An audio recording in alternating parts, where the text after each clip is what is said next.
Okay na kami. Okay na kami ni Papa eh. Tapos, babalik ka? Anak, hindi mo alam ang sinasabi mo. Bakit ba hindi na lang kayo bumalik doon? Hindi ka namin kailangan dito. Anak, ano bang nangyayari dito? Mahal, hayaan mo na. Huwag mong pagalitan si Myla. Hindi! Dapat lang niyang malaman ang totoo. Anong totoo pa? Pasensya ka na, anak, ha? Pero kailangan natin magtiis. Mahal ko kayo ni Papa. Babalik si Mama. Mama, dito ka na lang po. Huwag mo kaming iwan ni Papa. Mahal, mag-iingat ka doon. At lagi kang tatawag kapag may oras ka doon.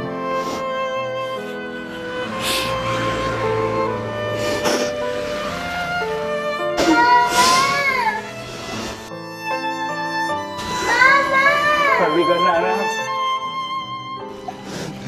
Mama! Mama! Mama!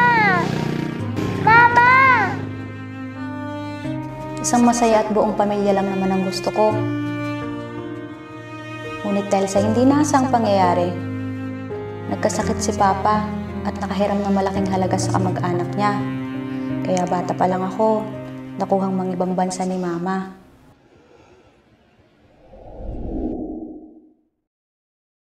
Anak! Anak! Tawag ka ng mama mo. Si Mama po, Pa? Hello, Ma?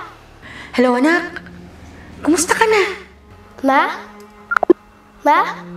Hello, Ma? Lumipas ang ilang taon, simula na mag-abroad si Mama.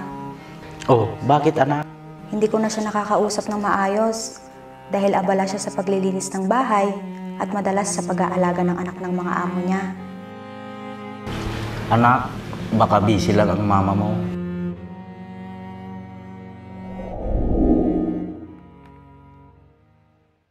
Naging magandang buhay namin at unti-unti namin nababayaran ng mga nahiram namin nung nagkasakit si Papa. May maliit kaming tindahan na pinagkakabalahan ni Papa. Naibibigay ni Mama ang lahat ng mga gusto ko. Hindi siya nagkulang sa akin sa material na bagay. Pero mas masaya sana kung magkakasama kaming tatlo nila Papa. Dito na din nagsimulang lumayo ang loob ko sa kanya. At tumatak sa isip ko na hindi kami importante sa kanya.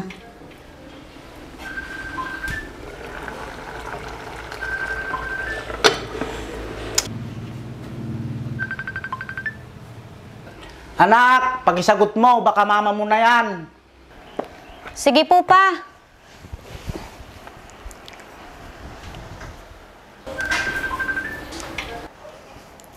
Hello? Hello, anak. Kumusta ka na? Okay naman. Natanggap mo ba, anak, yung mga pinadala ko sa'yo? Oo, nandito na. Salamat. Anak, pagpasensyahan mo na kung hindi na naman ako makakauwi, ha? Lagi naman. Hayaan mo, anak. Babawi ako. Kailan pa? Oh, nandito na si Papa.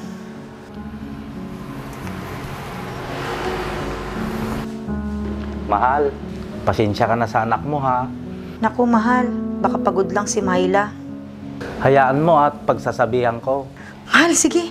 Sige mahal, mag-ingat ka dyan ha. Tinatawag na ako ng amo ko.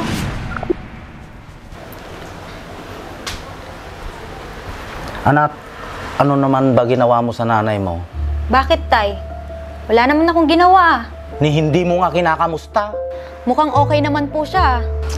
Tsaka, di ba, mas gusto niya pa sa ibang bansa kaysa sa atin?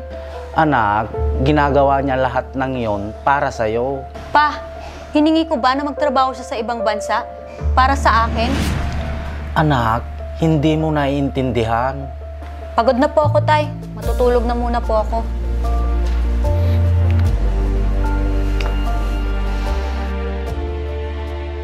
Anak! Anak! Oh, bakit pa? Napano po kayo? Uuwi ng mama mo. Bakit? Hindi ka ba natutuwa? Natutuwa po. Anak, huwag kang magtanim ng sama ng loob sa mama mo. Magbihis ka na anak at susunduin natin ang mama mo. Pa, hindi na ako sasama. May lakad po kami ng mga barkada ko. Sige na anak.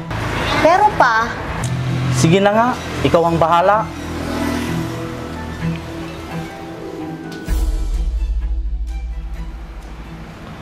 Oh, Myla, ang tagal mo ah.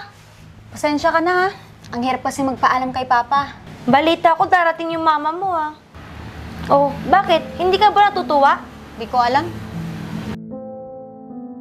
Ang tagal niya kasi sa ibang bansa. Kaya hindi ako sanay na nandyan siya. Masasanay ka din. Nasanay kasi ako na dalawa lang kami ni Papa sa bahay. Sa simula lang yan. Masarap ang may nanay sa bahay, Bes. Ewan, tara na nga.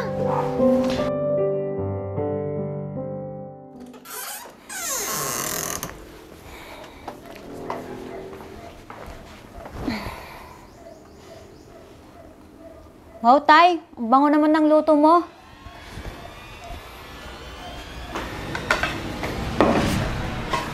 Oh, anak, gising ka na pala.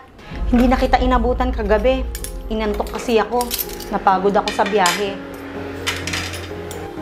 Halika na, anak. Kumain ka na. Asan si Tatay? Hindi pala ako nagugutom. Tsaka, di ako kumakain yan.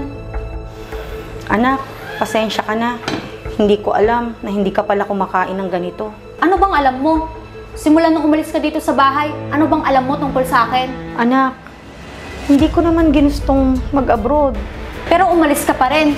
Dahil kailangan. Pag hindi ko ginawa yon, maghihirap tayo ng papa mo, anak. Pero nung una, okay na. Pero hindi ka pa rin umuwi. Hindi naman ganun kadali, anak. Sana maintindihan mo ko. Ilang birthday ko ang lumipas. Pero hindi kayo umuwi. Okay na kami. Okay na kami ni Papa eh. Tapos, babalik ka? Anak, hindi mo alam ang sinasabi mo. Bakit ba hindi na lang kayo bumalik doon? Hindi ka namin kailangan dito. Anak, ano bang nangyayari dito? Mahal, hayaan mo na. Huwag mong pagalitan si Myla. Hindi!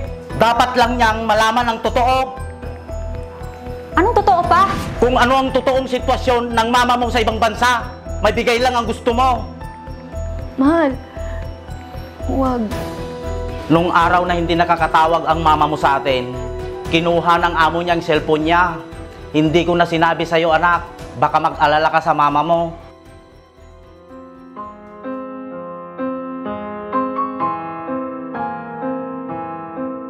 Nung sinabi ko sa'yo, anak, na uuwi na ang mama mo dito, nakatakas lang siya sa amo niya at tinulungan siya ng mga kasamahan niya. Matagal na siya sa Maynila. Ayaw niyong umuwi dito kasi baka makita mo yung mga pasa niya dahil sa bugbog ng amo niya. Kaya nagpagaling muna siya sa bahay ng kaibigan niya sa Maynila, anak. Naawa ako sa mama mo, anak. Pero ikaw pa rin ang iniisip niya nung panahong hirap na siya. Anak, ikaw ang naging lakas ng mama mo. Mahal, tama na.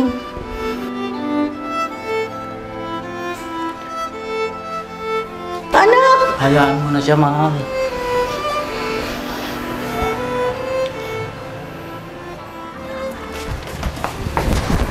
Bakit? Anong nangyari, Bes? Halika muna dito, mupura muna tayo. Si Mama. Bakit? Ano nangyari? Nahihiya ako sa kanya. Ha? Bakit? Hindi pala maganda yung nangyari sa kanya sa abroad. Hindi ko alam. Minamaltrato pala siya ng amo niya. Bes, umuwi ka muna sa inyo. Kausapin mo yung nanay mo at humingi ka ng tawad sa kanya.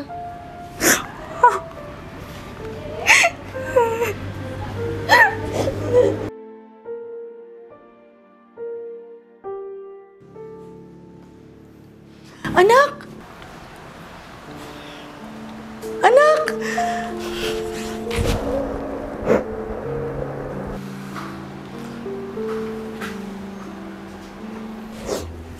Sorry, Ma. Hindi ko alam na ganun pala yung nangyari sa inyo. Anak, di ba sabi ko naman sa'yo, lahat titiisin ko, maibigay lang lahat ng pangangailangan mo. Pero hindi po yun yung kailangan ko, Ma. Kayo. Sorry, Ma. Hindi na ako aalis, anak. Pangako. Tamang narinig mo, anak. Hindi na aalis ang nanay mo. Magkakasama na tayong tatlo. Talaga po. Babawi po ako sa inyo, ma. Pangako. Salamat, anak. Naintindihan mo rin ang mama mo.